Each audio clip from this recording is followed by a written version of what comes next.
Bienvenue à bord du vaisseau Hypersensas. Bonjour à toutes et à tous et bienvenue dans votre émission hebdomadaire du Défaussé. Le Défaussé, c'est une émission qui va vous parler de jeux de société et en l'occurrence aujourd'hui de jeux de cartes. Pour ce faire, je suis bien sûr accompagné de la meilleure personne possible, Wow. Alex. Bonjour à tous et à toutes. Ah là là là là, comment vas-tu? Je t'ai bloqué. Ouais, tu m'as bloqué. Ça va très bien. Je suis très contente qu'on reprenne les émissions. Ça faisait une grande bien, pause tu vois. là et ça fait du bien fou. Ça me donne le smile direct là. Et pour bien reprendre tout ça, est-ce qu'on se taperait pas un peu sur la gueule? Mais bien sûr, tu m'aurais dit, est-ce qu'on ferait pas un coop? Je t'aurais regardé et il y aurait eu un long silence. Les silences posés. Non, on va se taper sur la gueule parce qu'on va jouer à Erlandency Bestiole en guerre.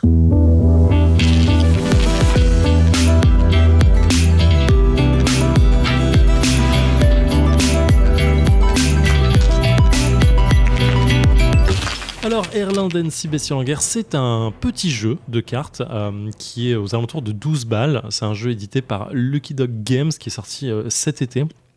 À la mécanique, on retrouve John Perry et à la production générale John Roger, direction artistique par Stephen Gibson et aux illustrations Derek Loffman. Beaucoup d'hommes là-dedans.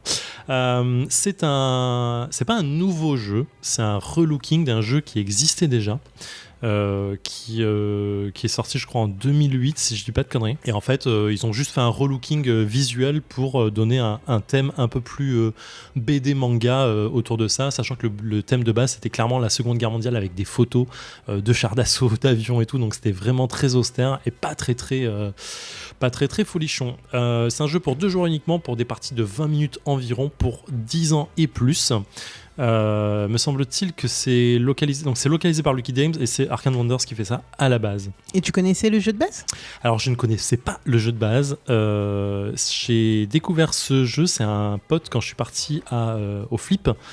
C'est Doobs qui est un de nos auditeurs que je remercie 1000 fois au passage, qui m'a fait découvrir le jeu. Genre je suis arrivé, il est allé me réceptionner au bus pour aller à Parthenay, parce que Parthenay tu vas en bus, et on s'est posé pour prendre un café. Il m'a dit hey, j'ai acheté ça te dit on teste? Et on l'a sorti, et 20 minutes après je suis sorti en disant ça déroule, c'est trop bien. En vrai j'ai pas attendu 20 minutes pour penser que ça déroulait, c'était trop bien. Genre 3 minutes après l'explication, je savais que j'avais kiffé. Voilà. Okay. Tu le vends bien en tout cas. Ah ouais, c'est mon coup de cœur du Flip. J'en ai parlé tout le temps. J'ai un coup de cœur, c'est celui-là. Donc voilà. Je sais qu'il a clivé des gens. Je sais que Paul Gara de Proxy Jeux n'a pas du tout accroché au jeu. Je n'ai pas encore les détails de l'histoire, mais je sais qu'elle a détesté. Donc ouais, elle était assez cinglante avec. Mais voilà. Qu'est-ce que donc que ce jeu? Donc c'est un jeu à 2 joueurs dans lequel on va se taper dessus sur ce qu'on va appeler des théâtres d'opération. Au milieu de la table, on va avoir 3 théâtres d'opération qui sont Erlandency, donc air, terre et mer. Et on va avoir 18 cartes, un deck de 18 cartes. Ces decks de 18 cartes, on va en distribuer 6 chacun, et 6 vont rester hors du jeu. Je mets des guillemets là-dessus parce qu'il y a des effets qui peuvent faire venir des cartes, bien évidemment. Ceci étant fait, il va y avoir un premier joueur et un second joueur désignés aléatoirement, je crois. On n'aime pas ça, mais c'est comme ça. Le premier joueur va poser une carte de sa main devant un des 3 théâtres d'opération. Ce faisant, il peut poser sa carte face visible ou face cachée. S'il la met face cachée, toutes les cartes ont la même valeur face cachée, elles ont une force de 2 points. Pas de pouvoir, juste une force de 2. S'il la met face visible, il y a 2 choses qui vont se passer. Il doit la jouer dans le théâtre d'opération qui correspond à la couleur de la carte, blanc, bleu ou vert. Vous comprendrez à quel théâtre ça correspond, bien évidemment. Et il va, en la posant comme ceci, il va avoir la force de la carte qui va se cumuler, bien sûr, et l'effet de la carte qui va arriver. L'effet de la carte, il y en a 2 possibles. Il y en a un qui est permanent. Ça peut être toutes vos cartes face cachée ont plus 2 de force, par exemple, ou toutes les cartes du théâtre d'opération adjacent ont plus 3 de force, un truc comme ça. Il y a plusieurs effets. Et il y a des effets qui sont instantanés au moment de la pose, qui peuvent être de type... au moment où vous posez cette carte, retournez une carte d'un théâtre d'opération adjacent. Quand c'est dit, les mots sont très précis sur les pouvoirs, parce que quand on dit un théâtre d'opération adjacent, ça peut être ton côté ou du côté de l'adversaire. Le théâtre étant vraiment le théâtre en lui-même, donc toutes les cartes. Donc le premier joueur va jouer une carte, le second joueur va jouer une carte, et ainsi de suite jusqu'à ce qu'on ait plus de cartes en main. Une fois qu'on n'a plus de cartes en main, on prend chaque théâtre d'opération, on fait le total de chaque côté du théâtre, donc toi et moi, et on regarde qui a le gagné. plus dans chaque théâtre. Celui qui a 2 théâtres d'opération gagnants gagne la bataille. Ce faisant, il gagne 6 points de victoire. Si on est à 0 carte en main. J'y viens parce qu'il y a un effet un peu waouh, je veux dire, qui est important à côté de ça. Le premier arrivé à 12 points de victoire gagne la partie, tout simplement. Donc ça peut aller très vite, parce que ça peut être 2 parties gagnantes et tu gagnes. Mais il y a un petit twist qui est intéressant. Je sais qu'il y en a qui l'adorent. Moi, je le trouve intéressant. Je pense pas que ce soit le cœur du jeu, mais parce que je l'ai pas jamais joué comme ça, mais c'est peut-être un truc à faire. C'est que tu peux abandonner une bataille. Perdre une bataille, ça veut pas dire perdre la guerre. Ça veut dire que tu sais qu'à un moment, dans la bataille, au milieu, tu as encore 3 cartes en main. Tu sais que tu vas perdre. Tu peux pas revenir parce que t'as pas les bonnes cartes, parce que l'autre t'a dévoilé un jeu trop fort, parce que tu essayes de faire un poker face, parce que plein de raisons possibles. Tu peux dire ok, j'abandonne. Et suivant le nombre de cartes que tu as en main, et suivant si tu es le premier ou second joueur, tu vas tout de suite donner des points à l'adversaire. Ça peut être 2 points, ça peut être 3 points, ça peut être 4 points, mais tu vas pas donner 6 points. Donc tu as une chance de revenir quand même au score différemment. Et tu peux le faire dès le premier tour, en disant ok, j'ai une main de merde, vraiment je peux pas gagner, j'ai que des mauvaises cartes. Genre j'ai que un théâtre d'opération, une seule couleur dans la main, bah je peux pas gagner sur le reste, c'est pas possible, du coup j'abandonne tout de suite, je donne 2 points et j'arrête. Et en fait t'as un petit effet là-dessus qui est, je trouve, assez intéressant. Et voilà, on continue ad vitam, pas ad vitam, mais jusqu'à ce qu'on ait chacun une personne et 12 points. J'ai eu des sensations très bizarres avec ce jeu, très positives au début, parfois un peu en mode je ne comprends pas pourquoi je ne peux pas gagner. Des poker face et des twists de fin de bataille qui sont en mode ok, je pensais gagner, je me suis fait retourner la gueule, j'ai pas compris comment. Et c'est assez intéressant. Mais je suis assez fan du jeu pour plusieurs petits effets que je dévoilerai en troisième partie une fois que tu auras fait ton point dessus. Est-ce que tu as des questions, des doutes, des interrogations? J'ai pas particulièrement de questions sur les mécaniques parce que bon, bah, t'as plutôt bien expliqué et ça m'a l'air plutôt simple, donc voilà. Par contre, le design, du coup, la refonte du jeu, on va dire, la refonte graphique du jeu, elle se sent, c'est très cartoonesque ou c'est... C'est très cartoon. C'est très cartoon. Avant, c'était vraiment du truc pur et dur. Je crois que c'est quasi des photos de chars d'assaut. Là, on est vraiment sur du cartoon. C'est un peu bizarre. Il y a eu j'en ai parlé avec Flavien il y a pas longtemps de PJ qui disait que un mec sur BGG avait mis en mode avant on était austère, maintenant on a mis du cartoon, maintenant on peut vendre aux familles. Donc la guerre c'est fun, on peut vendre à tout le monde en fait, tu vois. Et donc t'as un effet un peu de dédramatiser la guerre pour pouvoir vendre à tout le monde, ce qui est un peu cynique. Mais on est vraiment dans ce cas-là quoi. On a plein de petits, on a un petit lapin avec une Kalachnikov, on a un rhinocéros avec une grenade, tu vois. T'as vraiment. Après c'est tout le délire Call of versus. Je vais dire Fortnite parce que c'est pas exactement le même genre, mais en soi voilà. Mais on est un peu dans cette vibe Fortnite finalement, tu vois. Exactement, c'est une bonne exemple. C'est ça. Donc voilà. Après. Bon, les illustrations, tu me diras ce que tu en penses. Quoi. Ok, bah écoute, allons-y. Hein. Moi, là, comme ça, en vrai, je vais pas mentir. Ça te botte pas. Ça a pas l'air d'être mon type de jeu. Déjà, c'est un jeu de joueurs. Ouais, je sais, je prends des risques. Voilà. Et voilà, donc en plus des petits twists et tout, ce qui veut dire que tu as bossé pour faire des choses et qui vont être annulées potentiellement. Mais en même temps, quand moi je le fais, j'aime bien. Donc, à voir. Franchement, moi, j'attends de jouer. Ah ben, allons voir alors. Go. Tiens, ça, c'est marrant. C'est moi le premier joueur. Ouais. Donc je fais ça. Ouais, piocher une carte, face cachée. Ouais, donc je la regarde pas, on est d'accord. Non. Et je la mets où? Tu la mets sur un table, tout ça.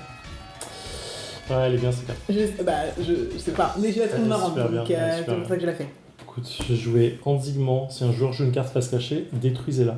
Tout de suite? Non. Si tu joues une face cachée, tu la prends là-dessus. Mais tout... au moment où elle est oui, non, c'est toujours. Attends, si je la joue, ça veut dire que si elle est recouverte, elle est retournée différemment. Non, mais en fait. Si c'est joué, c'est-à-dire que si tu la prends de ta main et tu poses le truc. Mais si elle est retournée, elle n'est pas détruite. Que je peux reprendre en main une carte cachée, et dans ce cas, je vais jouer une carte. Attends, c'est l'effet tout de suite. Oui, je peux.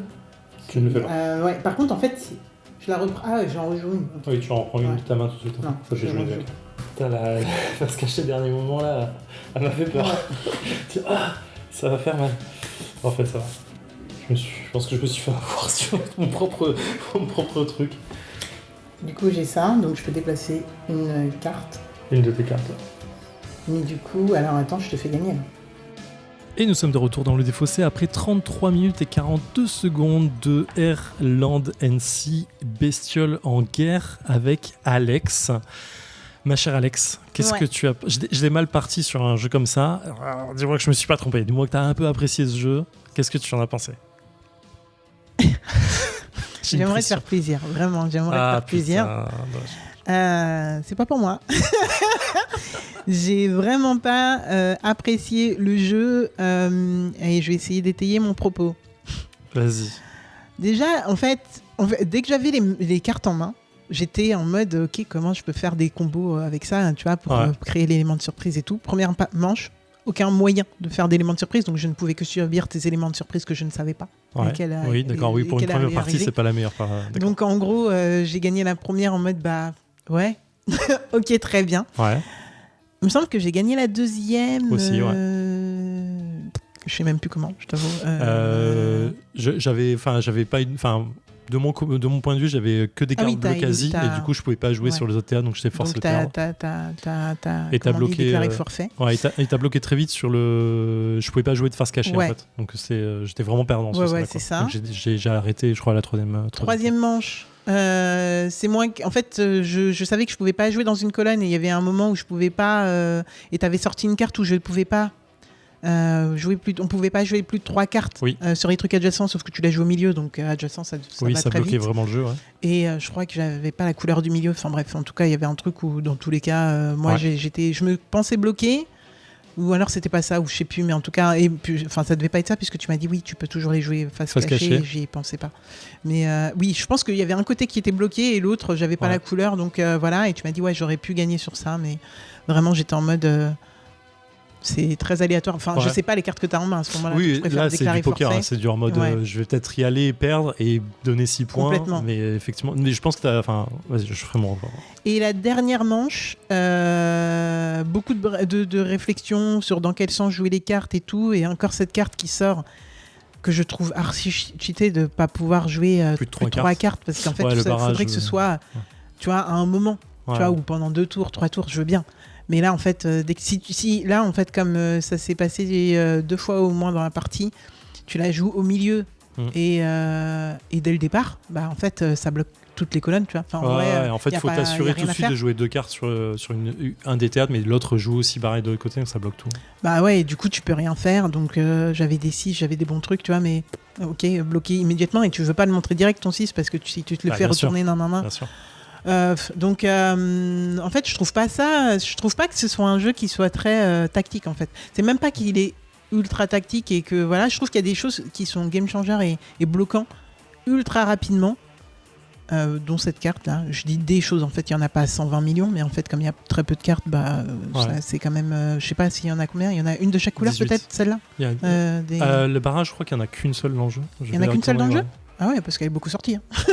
Le barrage. En fait, ce que je disais, endiguement et barrage, qui sont les cartes qui bloquent un peu le jeu, j'ai l'impression de les avoir eu en main, la moitié du temps, tout le temps, quoi. C'est abusé. Attends, et endiguement, ça faisait quoi? Endiguement, c'est celle qui, si un joueur joue une carte face cachée, tu la détruis. Ça empêche de jouer les cartes face cachée une fois qu'elles sont sur le tableau. Et ça, je l'ai eu, je crois, en main tout le temps. Après, je jouais pas beaucoup caché, donc je m'en foutais un peu. Non, en fait, cette carte m'a bloqué moi-même, donc c'est un peu relou. Mais non, du coup, j'ai pas eu l'impression de pouvoir faire des gros moves de ouf ou des gros combos de ouf. Mais en même temps, je me dis, j'aurais pas kiffé le jeu non plus, hein, tu vois, devoir faire des gros moves ou des gros combos, j'aurais pas non plus adhéré au jeu parce que c'était un peu War Chest. War Chest, ouais. War Chest. C'est un peu ça que je lui reproche, tu vois, c'est trop tactique pour moi. Donc là, en fait, je reproche l'inverse ici, ça n'a aucun sens. C'est juste pas mon type de jeu. Et je sais que tu avais sorti un autre jeu comme ça, un peu. Là, en tête, j'ai celui où on vole des œuvres d'art, alors que c'est pas celui-là parce qu'on était 3, mais c'était un peu dans le même genre. Mais si, il y avait un délire d'œuvres d'art, je crois, où j'avais gagné, je me rappelle, et que j'étais en mode, j'ai gagné. J'ai gagné, c'est vraiment ensemble le coup. C'est ça un peu, tu vois. Et en plus, quand t'as expliqué les règles, je me suis dit, c'est dangereux ça, de pouvoir déclarer forfait. Je me suis dit, contre moi qui aime pas ce genre de jeu. T'as joué... Non, mais je te respecte énormément, t'as joué le jeu jusqu'au bout, et t'as vraiment failli gagner en plus. Mais non, au final, absolument pas. Et en fait, je n'aime pas ce genre de jeu. J'arrive pas à étayer le pourquoi du comment. C'est pas le genre de jeu qui me stimule. je me rappelle même pas du design. Tu vois, Ouais. au moins j'aurais kiffé avoir. Enfin, j'aime bien les petits trucs marrants et tout. Je n'ai pas du tout regardé le design, j'étais trop occupée à lire les cartes parce que déjà, c'est un jeu qui est censé se jouer en 20 minutes, 30 minutes, 20 minutes et on a mis 37 minutes. Ouais. Tu vois, parce qu'on le lisait et qu'on réfléchissait, donc j'allais pas en plus m'extasier sur les designs. J'ai pas non plus le thème, tu vois, genre c'est la guerre. Bon, en fait, là, les gens qui disent ouais, c'est la guerre et maintenant on peut vendre aux enfants. Ouais, il fait moins Franchement, austère. En fait, sur le visuel, il fait moins austère, mais t'as pas l'impression de faire une guerre. T'as Enfin, pas je veux dire, tu vois on pas les s'en cartes. fout, En fait, tu tu lis les cartes, tu vois les c'est chiffres. ça, c'est des tout. points, c'est une bataille, ok. C'est Complètement. une bataille que tu essayes de faire sur 3 fronts différents et Exactement. bataille ouverte, fermée, nanana. C'est exactement ça en fait. Mais d'ailleurs, la bataille s'appelle peut-être une bataille parce que c'est la guerre. Je viens de réfléchir là comme ça. Voilà, je vous laisse ça là. Vous en faites ce que vous voulez. Je suis très très très pressée d'avoir ton avis de pourquoi toi tu kiffes ce jeu, tu vois. Ouais. J'ai hâte que Paul Gara nous dise sur Twitter parce que Paul J'ai Gara hâte adore de voir Paul s'exprimer Gara sur pour qu'elle m'explique pourquoi elle a pas aimé. Ouais, pour qu'elle nous dise pourquoi elle a pas aimé. Mais en fait, je suis Team Paul Gara. Ouais, complètement. Et je pense pas y rejouer un jour. Voilà. Okay. En fait, je t'ai parlé de la mécanique qui me plaît pas, je t'ai parlé du design qui est pas prégnant dans le, qui ressort pas. Et donc ouais, je serais très très curieuse de savoir. En plus, tu rejoues, tu vois. Moi, je me dis déjà une deuxième partie, tu vois, j'ai pas trop envie. Mais toi, t'as l'air d'en avoir fait plus. Je peux enchaîner les parties. Ah ouais. Je peux enchaîner les parties sans problème. Je crois que c'est ma 11e partie là de ce jeu là. Donc vas-y, explique-nous. Alors, moi, il match énormément de box que j'ai sur ce type de jeu. C'est un jeu à 2, rapide, 20 minutes. Quand tu as le jeu en tête, 20 minutes, tu les tiens très largement. Tu es même autour du 15-13. Ensuite, tu as un côté facile. Alors, je mets des guillemets sur le facile à prendre en main. Parce que, en vrai, une fois que tu as compris le côté théâtre d'opération, c'est juste poser des cartes et additionner des chiffres. Ça va assez vite et je trouve qu'il y a deux sels sur le jeu, enfin 2 petites épices. Une, c'est ce que je disais en première partie, c'est ce côté abandon en plein milieu, de dire ok, j'arrête, je te donne des points. Pour moi, c'est pas un gros twist du jeu parce que c'est un truc que j'utilise peu. Et parce que j'ai envie d'aller au bout, de me dire en vrai, je pense que les cartes de l'adversaire sont pas très bonnes non plus, donc il y a un truc. Je le fais que quand j'arrive, ce qui m'arrive assez régulièrement, j'ai l'impression dans ce jeu, c'est quand j'arrive à 10-0, que l'adversaire est à 10 et moi je suis à 0, en mode bon bah je vais le faire après quoi, je verrai bien ce que ça donne quoi. Pas 10, avant 10-0, là je l'ai même pas fait d'ailleurs, parce que 10-0, ta dernière bataille, c'est je dois la gagner sinon j'ai perdu le jeu. Moi ce que j'adore, c'est les effets de cartes. Et en vrai, dès que j'ai les cartes en main, je suis en mode ok, dans quel ordre je dois jouer. Et en fait, c'est je vais jouer celle-là, ensuite je vais jouer celle-là pour bloquer cette partie ici, et je vais jouer celle-là pour retourner celle-là et refaire son effet plus tard. Et en vrai, j'ai l'impression d'avoir un effet de combo entre guillemets qui me saute un peu aux yeux. Et j'adore ça en fait. Je kiffe ces petits effets de je pose cette carte, ça me fait jouer ça. Je la retourne avec une première carte. L'effet se refera plus tard. Ou je vais déplacer celle-ci pour prendre en surprise l'adversaire sur ça. Et en fait, là, par exemple, sur cette dernière partie, alors ça m'a mis un peu en mal et j'ai eu peur de perdre là-dessus, mais j'ai kiffé le fait de me dire, j'ai bloqué le jeu. On peut pas jouer de cartes face cachée parce que j'ai une carte qui permet pas de ça. On peut pas jouer sur des théâtres où il y a plus de 3 cartes, et les théâtres où il y a plus de 3 cartes, c'est les adjacents, donc on peut pas jouer non plus dessus. Celle du milieu, on peut pas jouer parce qu'on peut pas jouer face cachée parce qu'on est déjà à blindax, et je me dis merde, putain, tout est fait quoi. Et en fait, j'ai kiffé cette petite sensation de le jeu est bloqué pour moi et mon adversaire et je suis en train de gagner.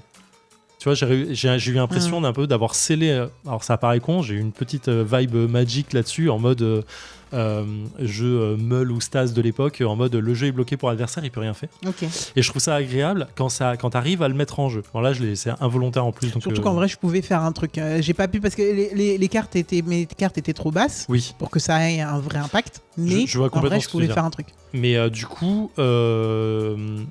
C'est un peu l'effet agence touriste. C'est quand le plan se déroule à peu près sans accroc, c'est agréable en fait. Et c'est un peu moi ce que je cherche dans ce genre de jeu. je suis pas gagnant à 100%, je dois avoir même pas 50% de victoire sur mes parties, donc en vrai, je suis pas très bon.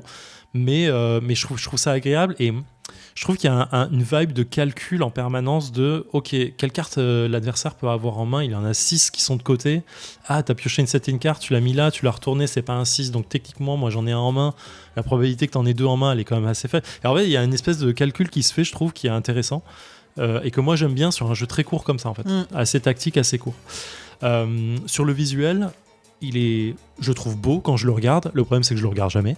c'est mon gros problème. C'est qu'effectivement, tu l'as dit, t'as tes cartes en main, tu ne regardes que les chiffres et les effets, et tu croises les effets. En vrai, tu regardes jamais rien d'autre, quoi. C'est un peu. Alors, c'est dommage, c'est pas dommage, en vrai. Non, mais en fait, sur ce genre de jeu, c'est souvent. Tu vois, en fait, il n'y a pas de. Mais du coup, effectivement, t'as pas l'impression de faire la guerre, t'as pas l'impression. Ce qui est bien, ce qui est pas bien, on suis pas d'avis. L'effet premier joueur, second joueur, premier joueur qui gagne l'égalité, je trouve ça intéressant parce que c'est vraiment pour moi une balance du jeu qui est intéressante. Et ouais, je sais pas, j'ai un truc qui m'excite sur le jeu dès que je le sors, dès que je sais que je vais y jouer, je suis un peu content. J'enchaîne 2-3 parties sans aucun problème. Après, il est redondant très vite, hein, on va pas se cacher. C'est un petit jeu, il n'y a pas 10 millions de cartes. Il n'y a pas de. Il n'y a pas de DLC, d'add-on qui sont prévus. Le jeu de base avait un standalone qui pouvait mixer les deux jeux.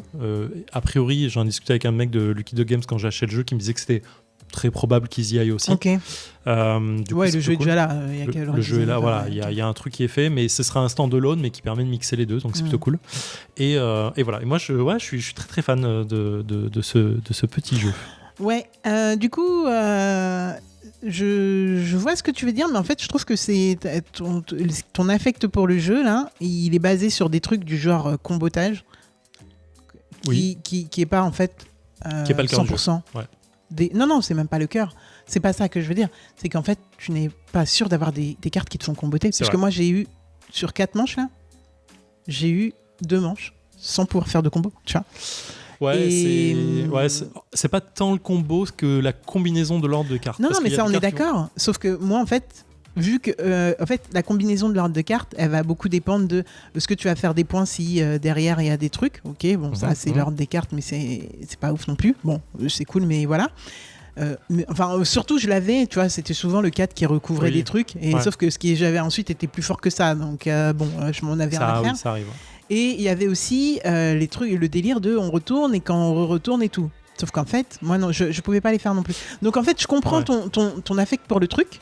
Sauf qu'en fait, quand tu ne les as pas, bah c'est plat. En vrai, je trouve ça très très plat et très. Mais normalement, le jeu a ça.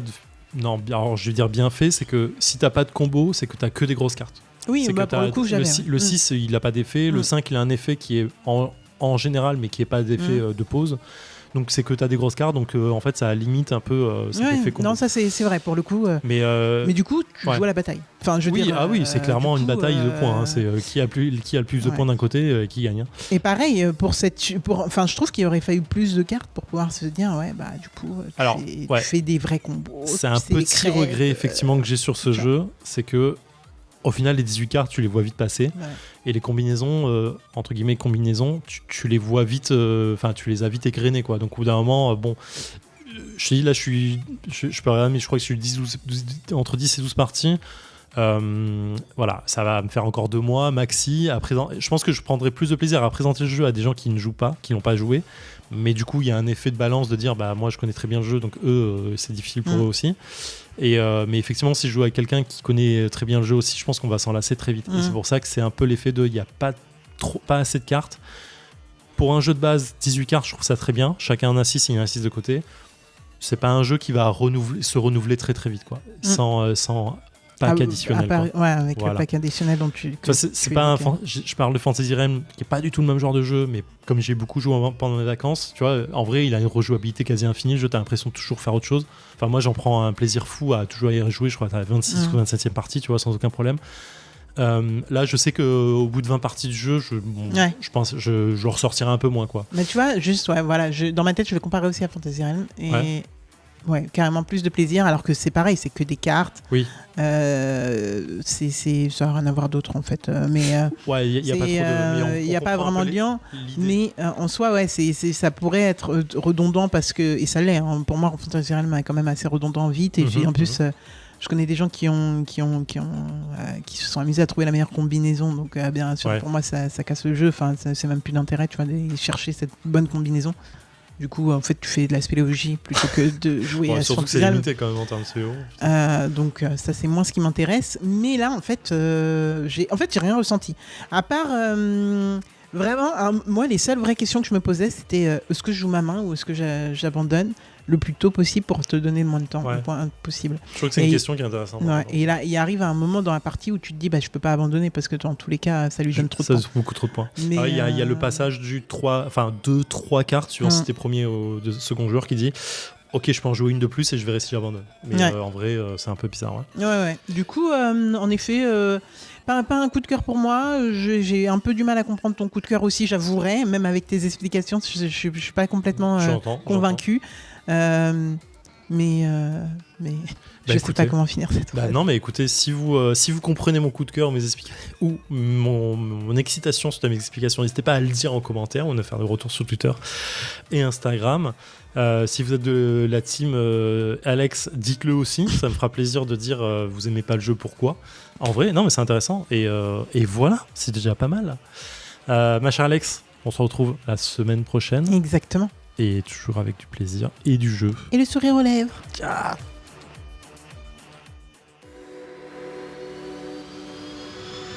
Fin de transmission.